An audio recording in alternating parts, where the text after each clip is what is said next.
Avec notre deuxième présentation de la journée portes ouvertes, qui est notre pèlerinage en Égypte sur les pas de la Sainte Famille et de Moïse, qui aura lieu du 13 au 24 mai 2026, une durée de 12 jours et 10 nuits avec Monseigneur Gilles Lemay et Maïlis Carlin. Je vais présenter vos accompagnateurs voyage en quelques mots avant de leur laisser la parole. Nous avons comme animateur spirituel Monseigneur Gilles Lemay, qui a été ordonné prêtre dans sa paroisse natale le 18 juin 1972. Il fut aussi nommé par le pape Benoît XVI évêque du diocèse d'Amos le 22 février 2011. Et puis en septembre 2023, le pape François accepte la démission de Monseigneur Lemay pour raison d'âge. Monseigneur Lemay vit maintenant dans le diocèse de Québec, où il exerce un fructueux ministère. Donc il sera votre animateur spirituel et puis comme accompagnatrice de groupe nous avons Maëlys Carlin, qui est directrice des ressources humaines chez Bayard Canada, donc Novalis Prions en Église. Forte de plus de 10 ans d'expérience dans ce domaine, elle nourrit un profond intérêt pour l'écoute et le développement des personnes, et c'est avec une grande joie qu'elle accompagnera le groupe en Égypte. Avant que l'on passe à l'itinéraire, je vais laisser la parole d'abord et avant tout à Monseigneur Gilles Lemay, qui est présent avec nous pour qu'il nous parle un peu plus du thème de ce pèlerinage. Alors, bonjour à tous et à toutes. Alors, euh, ben, moi, d'abord, je vais vous dire mes motifs pour avoir accepté d'accompagner le groupe que nous serons.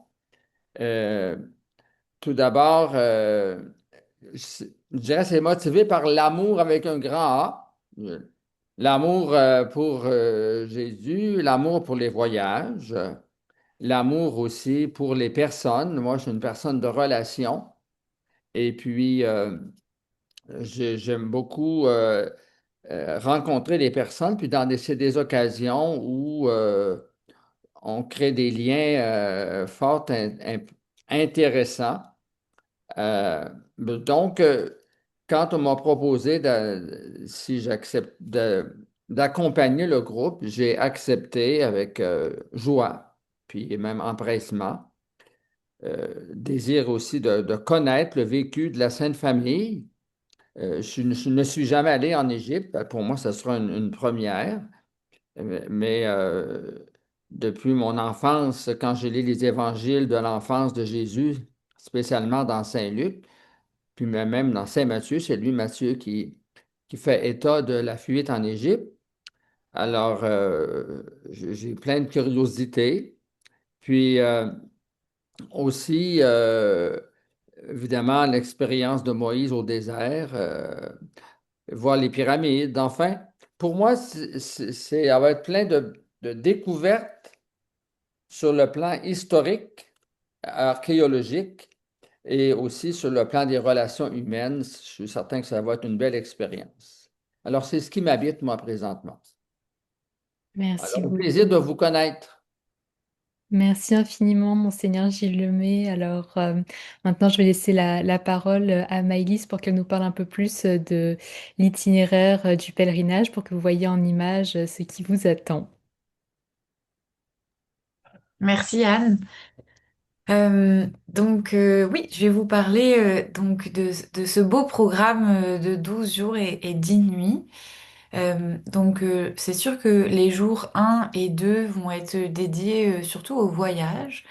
Le jour un, évidemment, on partira de Montréal en direction du Caire en avion. Je pense qu'on en a à peu près pour 12 heures de vol. Ce qu'il faut savoir, alors pourquoi ça prend 2 jours? Il faut savoir qu'il y a environ 7 heures de décalage horaire entre Montréal et Le Caire. Donc le jour 2, le 14 mai, on arrivera au Caire où on s'installera à l'hôtel pour ensuite partager un souper et passer la nuit avant de partir pour notre journée numéro 3 qui est quand même assez riche puisque c'est dans cette journée qu'on va découvrir le plateau de Gizeh et surtout les pyramides de Khéops, Képhren, Mykérinos et où on verra le Sphinx. Moi aussi, comme Monseigneur Gilles Lemay, c'est un rêve d'enfance, l'Égypte. Donc évidemment, on ne peut pas passer à côté de ces monuments absolument grandioses.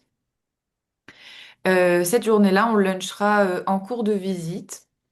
Et puis, on découvrira ensuite le grand musée égyptien, qu'on appelle aussi le GEM, qui est proche des pyramides. Et en fait, c'est le plus grand musée du monde dédié à l'Égypte antique. Donc, c'est vraiment un incontournable. Et par la suite, on pourra assister à la messe, on nous partagera un souper à nouveau et on aura une nuit à l'hôtel au Caire. Donc on passe au jour 4 qui est également une journée au Caire. Donc cette journée-là sera dédiée à la découverte du vieux Caire, du quartier copte qui est au cœur de la communauté chrétienne d'Égypte. On visitera aussi plusieurs églises. L'église Saint-Serge, qui est construite à l'un oui, à l'un, pardon, des endroits où la Sainte Famille aurait fait une halte après avoir fui le roi Hérode. On visitera ensuite l'église suspendue dédiée à la Vierge Marie et l'église orthodoxe Saint-Georges. Ensuite de ça, on aura la chance de voir également la synagogue de Ben Ezra. Donc, l'Égypte, c'est vraiment un lieu où plusieurs religions se côtoient. On va pouvoir avoir la chance d'en découvrir quelques-unes. On lunchera également en cours de visite. Et l'après-midi, on visitera le musée égyptien du Caire, qui lui aussi est incontournable parce qu'il abrite notamment le trésor de Toutankhamon, dont vous avez sûrement entendu parler. Et enfin, on terminera la journée à nouveau avec une messe euh, animée par Monseigneur Gilles Lemay et un souper à l'hôtel et puis une nuit à l'hôtel au Caire. Pour la journée numéro 5, donc pour cette journée, nous partons vers le Sinaï. Donc c'est une terre sainte, la péninsule sinaïque. Et c'est là que s'est déroulé un épisode fondateur de l'histoire du peuple d'Israël, à savoir la libération de la servitude et l'exode mené par Moïse. Donc on passera aussi par Suez, qui est une ville qui est célèbre pour son port et qui est située à l'embouchure du canal de Suez, dont vous avez certainement entendu parler. Ensuite, on aura la chance d'avoir un lunch au restaurant. Et on partira vers l'hébergement qui est très spécial ce soir-là puisque il est dans le monastère Sainte-Catherine qui est situé au cœur du massif du Sinaï. Et puis la soirée sera plus tranquille, on aura l'installation dans les chambres et ensuite un souper. Pour le jour numéro 6, on est toujours dans le Sinaï. On a une activité qui est facultative le matin. On pourrait avoir la chance de partir de très bonne heure pour faire l'ascension du mont Sinaï ou le Djebel Moussa, qui est une montagne qui est située pardon, dans le sud du Sinaï et qui culmine à environ 2200 mètres d'altitude. Euh, mais ça, c'est facultatif. Si vous vous sentez en forme ce jour-là, vous pourrez le faire. Mais sinon, on se retrouvera tous ensemble pour visiter le monastère Sainte-Catherine avec la basilique et l'exposition d'icônes dans le narthex, pardon, le puits de Jétro et la chapelle du Buisson Ardent, qui est l'endroit le plus saint du monastère, où d'ailleurs les pèlerins doivent se déchausser pour y pénétrer.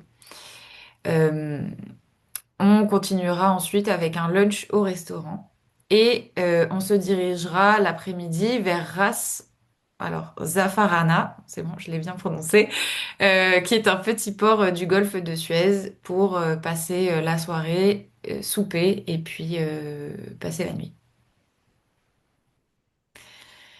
Pour la journée numéro 7, on sera à nouveau dans Ras Zafarana. Euh, le matin, on aura la chance de pouvoir visiter des monastères cooptes du désert oriental. Euh, donc ça pourrait être... est-ce qu'on a le nom des monastères qu'on va voir? Oui, le monastère Saint-Antoine le Grand, pardon, suivi de Saint-Paul de Thèbes. Et ils sont proches... euh, non, c'est ça. C'est ces monastères-là qu'on ira voir, excusez-moi. On lunchera aussi au restaurant et puis l'après-midi ou fin de journée, retour vers le Caire pour souper et nuit. Le jour 8. Donc, le jour 8, on va voir l'arbre de Marie, donc, qui est situé à Al-Matareya, près du Caire. C'est un arbre qui est très célèbre parce car on dit que la Sainte Famille s'y serait reposée. Donc, je vous laisserai découvrir ce monument, si on peut dire, ce lieu saint. On lunchera ensuite au restaurant. Et puis, on assistera à la messe et on rencontrera un frère dominicain ce jour-là. Et enfin, souper et nuit au Caire. Pour le jour 9. Donc, après un petit déjeuner à l'hôtel, on partira vers Alexandrie, qui est incontournable quand on va en Égypte. On y visitera les catacombes et la grande bibliothèque d'Alexandrie. On lunchera par la suite au restaurant et on assistera à une messe à la cathédrale Sainte-Catherine ou Saint-Marc.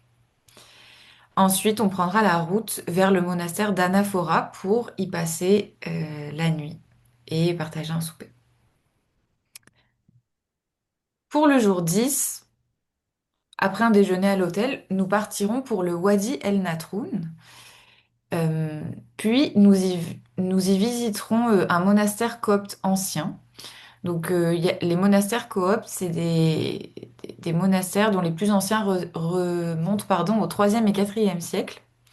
Et leur particularité, c'est qu'ils sont souvent fortifiés pour se protéger. Donc là, par exemple, celui qui est cité, Der Amba Bishoy, pardon, c'est celui-ci, dans son enceinte, il abrite des bâtiments, des oui, églises superposées et jardins. Donc c'est absolument magnifique et très riche à visiter et à découvrir. On ira ensuite luncher au restaurant et on prendra le temps de retourner au Caire pour passer la nuit et souper, bien sûr.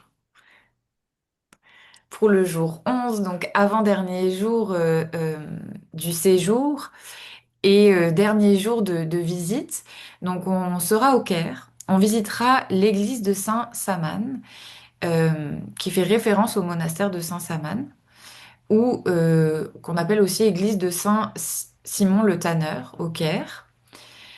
En fait, c'est un complexe d'églises qui est taillé dans la falaise du Mokattam. Donc, c'est un lieu absolument remarquable. On voit sur le PowerPoint ici un morceau de roche. Donc, c'est un lieu très beau à voir. Et en fait, il y a des gradins qui peuvent accueillir des milliers de personnes et c'est devenu l'un des sanctuaires, un des plus renommés du Caire, pour cette raison. Et le nom fait référence au miracle de déplacement de la montagne qui a eu lieu au Xe siècle. Ensuite, nous luncherons au restaurant et nous assisterons à la messe, dernière messe. Puis nous aurons un souper et une dernière nuit au Caire avant de repartir le 12e jour en direction de Montréal. Merci Maïlis pour la présentation de l'itinéraire. Alors je vais prendre le relais pour vous parler maintenant des prix et des modalités d'inscription. Alors nous avons un rabais réservé taux qui est en cours pour ce voyage. Habituellement nos rabais réservés taux c'est des rabais de 100 $, mais cette fois-ci exceptionnellement c'est un rabais de 200 $ que nous avons donc sur ce pèlerinage. Si vous vous inscrivez avant le 13 janvier 2026, le prix incluant le rabais en occupation double est de 4 199 $ par personne. Donc, une fois passée cette date-là, si vous vous inscrivez après le 13 janvier 2026, le prix passera donc à 4 399 $ par personne. Si vous souhaitez être en occupation simple, le prix avec le rabais réservé taux est de 4 998 $ par personne. Et une fois le rabais réservé taux passé, le prix en occupation simple passera à 5 198 $ par personne. Alors, concernant ce qui est inclus dans le prix du forfait, Donc les vols Montréal-Le Caire, aller-retour avec Royal Air Maroc ou similaire. 10 nuits en hébergement en occupation double, dont 7 nuits en hôtel 4 étoiles et 3 nuits en monastère. Les transports en autocar de luxe privatif selon l'itinéraire. 3 repas par jour, donc c'est en pension complète. Toutes les visites qui sont mentionnées au programme et les frais d'admission. Les services d'un guide égyptologue francophone local, d'un accompagnateur ainsi que d'un animateur spirituel et toutes les taxes aussi sont incluses dans le prix. Concernant ce que le forfait ne comprend pas, il y a l'assurance voyage qu'on vous recommande fortement de prendre avant votre séjour. Le visa d'entrée en Égypte qui est environ 30 dollars US, donc à payer à votre arrivée. Le prix peut changer entre-temps, donc pour le prix actuellement affiché est 30 dollars US. Les boissons. Les pourboires, donc comptez environ 12 dollars US par jour et vos dépenses personnelles, donc si vous ramenez des petits souvenirs. Les offrandes pour les messes, les audioguides et la manutention des bagages aussi dans les hôtels. Et la contribution des fonds d'indemnisation des clients d'agences de voyage qui est présentement gratuit, qui vous offre une couverture supplémentaire comme vous vous inscrivez avec une agence certifiée comme Spiritour. Alors, concernant les modalités d'inscription, donc la date limite pour vous inscrire, c'est le 13 mars 2026, donc environ à 60 jours du départ. Pour vous inscrire, il y a deux façons de procéder. La plus facile, la plus rapide, c'est de vous inscrire directement sur notre site web spiritour.com. Donc là, vous pourrez soit faire un premier dépôt de 750 dollars et ensuite vous avez jusqu'au 13 mars pour payer le reste de la totalité du montant qu'il vous reste. Ou sinon, si vous préférez, vous pouvez payer aussi tout d'un coup. Et la deuxième manière de vous inscrire, c'est par papier. Donc, si vous êtes moins à l'aise avec Internet, il s'agirait d'imprimer notre formulaire d'inscription PDF, de le remplir à la main et de nous l'envoyer par la poste. Donc, pareil, soit vous payez un premier dépôt de 750 dollars et ensuite, d'ici le 13 mars, payez le reste de la totalité de votre solde, ou sinon, payez tout d'un coup, comme vous le souhaitez. Donc, concernant les assurances voyage, pour connaître votre prime, on vous invite à communiquer avec le coordonnateur du voyage qui est Eric Ramirez, il est au numéro de poste 202 chez Spiritour. Donc pour les personnes qui nous écoutent en live, on va vous envoyer la rediffusion lundi par courriel et je vais vous remettre les coordonnées d'Eric pour que vous puissiez y accéder facilement, ainsi que le lien pour accéder à la page web du voyage pour vous inscrire. Concernant le nombre de participants, ce serait entre 25 et 45 personnes. Et puis, concernant la documentation requise, donc tous les voyageurs canadiens qui se rendent en Égypte, pardon, doivent être en possession d'un passeport qui soit valide au moins 6 mois après la date prévue de retour au Canada, donc après votre voyage. Donc, c'est très important que vous vérifiez la date de validité de votre passeport et que vous le renouveliez suffisamment longtemps avant de partir. On sait des fois que les délais là pour renouveler les passeports. Donc, pensez bien à vérifier ça, sinon on vous refuserait l'embarquement dans l'avion pour y aller. Donc très très important de vérifier ça avant votre départ. Et puis comme j'avais mentionné tantôt, donc un visa est également obligatoire pour pouvoir rentrer en Égypte. Donc comme j'avais dit, environ 30 dollars US, c'est le prix actuel. Et puis donc pour la personne à contacter, encore une fois, c'est Eric Ramirez au numéro de poste 202. Alors, on arrive à la période de questions et réponses. Alors, si jamais vous avez des questions pour nous, c'est comme tout à l'heure, c'est dans la zone Q&R en bas ou sinon dans le chat. C'est comme vous le souhaitez.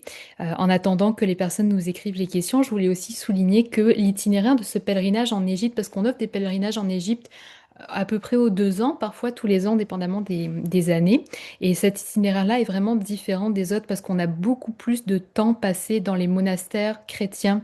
Donc on voit pas certains endroits comme Luxor, par exemple, qu'on faisait dans d'autres itinéraires. C'est vraiment plus axé sur l'expérience pèlerinage chrétien et donc des monastères coptes qui font la richesse de l'héritage chrétien qu'il y a dans la culture en Égypte. Donc c'est vraiment explorer et aller à la rencontre des communautés chrétiennes sur place qui en fait vraiment un plus pour ce pèlerinage. Alors attendez, je vois qu'on a reçu une question déjà. Donc, Sandrine nous demande bonjour, je suis très intéressée. Qu'en est-il de la sécurité, s'il vous plaît? Le Sinaï est malheureusement une zone un peu dangereuse. Il y a encore quelques semaines, il y a eu des problèmes. Alors, bien sûr, les voyages qu'on organise, on les fait de manière sécuritaire. On ne vous envoie pas dans des zones dangereuses. Pour le Sinaï, vous allez aller dans des zones du Sinaï qui sont sécuritaires, donc là où il y a le monastère Sainte-Catherine. Donc, on ne vous enverra pas dans la zone plus dangereuse. C'est quand même assez grand, là, cette région-là. Et aussi, vous serez encadré par des guides locaux, francophones. Donc, c'est vraiment, vous êtes encadré du début à la fin. Vous allez dans des zones qui sont plutôt touristiques. Et donc, c'est ça, on ne vous enverra pas dans des zones dangereuses, bien entendu, et vous serez toujours encadré. Donc, vous inquiétez pas là-dessus, Sandrine. C'est parfait, je vois qu'on a reçu plusieurs autres questions. Euh, donc, Lita nous demande quel est le niveau de difficulté pour monter le mont Moïse. Je pense que c'est peut-être le mont Sinaï auquel vous faites référence. Pour le niveau de difficulté, donc c'est quelque chose en montagne, donc c'est assez, ça peut être assez sportif. Je sais qu'il y a des participants qui sont revenus du groupe en Égypte qui étaient là il n'y a pas si longtemps que ça. Ils ont monté le mont Sinaï et ils disent que c'était quand même assez sportif. Donc c'est plutôt pour les personnes qui seraient à l'aise vraiment d'avoir de monter là, de marcher en montagne. C'est au lever du soleil aussi, donc j'ai pas accès exactement au temps que prendrait la randonnée. Ce serait peut-être une question à revoir avec le coordonnateur du voyage, Eric Ramirez, pour qu'il reconfirme l'information avec vous. Mais oui, c'est quelque chose, c'est quand même une montée en montagne, donc être assez en forme physiquement pour pouvoir le faire. Si je... Oui, Anne, pardon, je vois que ça prend environ 3 heures. Donc, personnellement, je l'ai jamais encore fait. Mais effectivement, il est conseillé d'avoir une bonne condition physique. Il y a aussi euh, un tronçon avec beaucoup de marches qu'il faudra monter. Voilà. merci beaucoup pour la précision, Maëlys. Oui. Oui, Moi, je l'ai escaladé en 1981, et donc il y a plus de 40 ans. J'avais 40 ans de moins. Euh, je l'ai monté, je dirais, facilement. Maintenant, vous avez raison de dire que, faut être en forme, il faut être très bien chaussé, et puis faut être prudent parce que il y a évidemment là, euh, je dirais là, des escaliers, des pierres, enfin, mais c'est pas, c'est faisable là. Mais il s'agit d'être en assez bonne condition physique. parfait. Merci pour la précision. Effectivement, si vous l'avez monté, vous l'avez expérimenté. Merci pour votre retour sur l'expérience. Lita nous demandait aussi, est-ce qu'on peut aller au Luxor? Donc, justement, comme j'ai mentionné tantôt, le Luxor n'est cette fois pas dans cet itinéraire-là, vu qu'on a préféré modifier l'itinéraire pour se rendre dans plus de monastères coptes et offrir plus d'expériences comme ça. Donc, le Luxor n'est pas dans cet itinéraire-là. On a une question aussi de Gaëtan qui nous dit est-ce que les déplacements se font à la marche ou en autobus, en train, etc. Est-ce que vous parcourez beaucoup de distance à chaque fois? Donc pour les déplacements, ils se font en autobus de luxe privatisé et climatisé. Donc vous serez confortable pour faire les déplacements. Concernant les distances, il faudrait que je revérifie, peut-être que j'aille voir, attendez un instant, dans l'itinéraire si on précise le nombre de kilomètres par jour en autobus. Il me semble qu'on ne l'avait pas précisé. Il me semble que la plus grande distance qui serait faite, ce serait donc entre Le Caire et Sinaï. Ce serait comme vraiment la plus grande distance parcourue. Mais sinon, pour le reste, tout se fait autour du Caire. Donc, on avait mentionné qu'il y avait beaucoup de journées au Caire ou dans des petites villes qui sont aux alentours, ou même certains monastères coptes qui sont proches du Caire. Non, contrairement à justement d'autres itinéraires dans le passé qu'on a fait qui allaient à Luxor et tout ça, c'est pas des distances aussi grandes. Il n'y a pas des vols internes ou quoi que ce soit.